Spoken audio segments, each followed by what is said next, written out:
If you are running a course or community inside Ivorey, there is one thing you cannot afford to skip.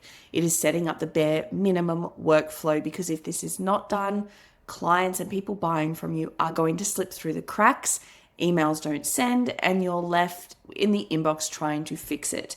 I'm going to show you exactly how I set it up so everyone gets what they need without overcomplicating it.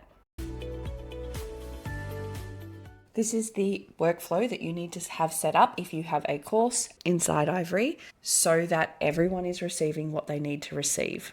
Okay, so there's a few things we need to look at the top. Some people have payment links that they set up. Some people are selling as an upsell. Some people are selling just as these order forms in a funnel. So depending on where they are accessing and paying for your product depends on the trigger that you need. I just make sure they are all added so that wherever they are capturing it, they will get included and get the information they need.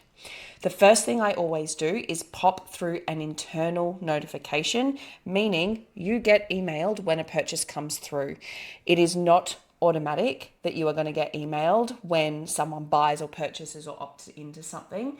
So step number one that I always do is make sure I've got an internal notification that is an email to yourself with something fun, like someone's just purchased, someone has opted in for, just so that you are getting that alert as well.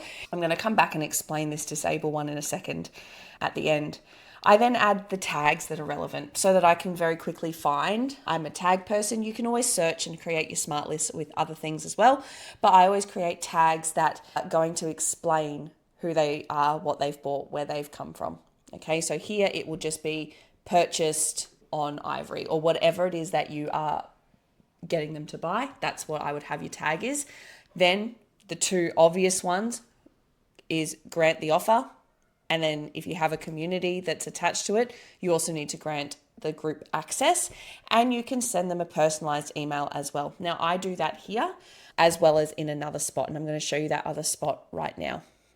So the other place that we need to make sure that we've got emails formatted is inside the actual offer program. Okay, so I am inside the courses. I went to courses at the top and I went down to settings, and we've got email settings over here.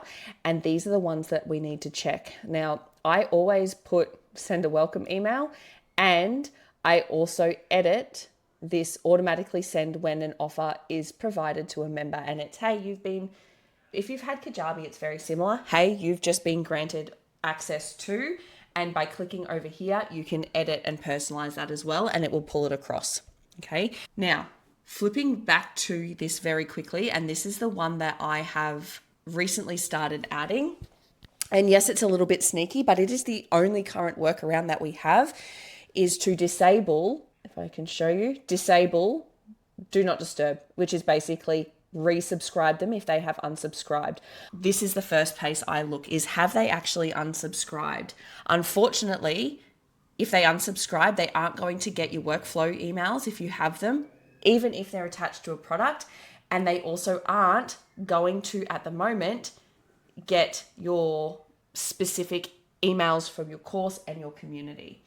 A way around that is the way around it is to disable here, so that, and I've just popped this in a screenshot for us so we can see, so this is a screenshot of the contacts area. Down the bottom, if you open that, it will say they've been given the course community, they have access to the community, but they still don't have the link.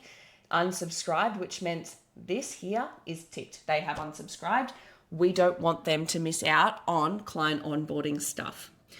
So that you stay pretty compliant though with what you are wanting them to do, what I would be doing is, if they have unsubscribed, and this would be in a separate workflow, I would just be putting a tag, do not email, so that yes, they get the onboarding. Yes, they will get all the potential emails for the course, the community, the portal. You can turn them on and customize all of them, but You would just need to make sure you have a tag in place, that you don't just go emailing them if they have unsubscribed, because you're going to end up with the same thing again. They'll just unsubscribe from your email marketing. So creating a tag somehow in your system. Mine is something as simple as, see if I can just type in here for you. Mine is as simple as, it's something like admin, no newsletter, or no email, or email, do not disturb. Okay, so I say, instead of unsubscribing them, I just have a tag. And then when I go and email them my weekly emails, my marketing emails, my open cart emails, they are always only email if they do not have this tag, meaning they're not going to unsubscribe because you're bombarding them and they don't want marketing emails, because some people don't. However, it means they will get, if you have new contents released, if you have any of these auto emails going out, or if they then go and purchase something from you, we just disable it, but make sure we're still protecting what they actually wanted and protecting their privacy in their email. Okay, that is probably the biggest thing that I have learnt, setting up the bare minimum for workflows in conjunction.